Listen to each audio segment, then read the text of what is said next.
ये हमारी वीडियो कैसी लगी। अगर आपको हमारी वीडियो अच्छी लगी हो तो कमेंट बॉक्स में 1 लिखें, अगर नहीं अच्छी लगी हो तो 2 लिखें, पर कमेंट करना बिल्कुल ना भूलें। और सबसे इम्पोर्टेंट बात यह है कि आप हमारे चैनल जोजस क्राफ्ट ज्वेलरी को सब्सक्राइब करना बिल्कुल ना भूलें और उसके पास में लगे बेल आइकन को हिट भी करें, जिससे आपको हमारी नई नई वीडियोस मिलती रहेंगी।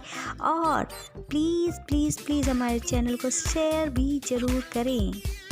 Okay bye.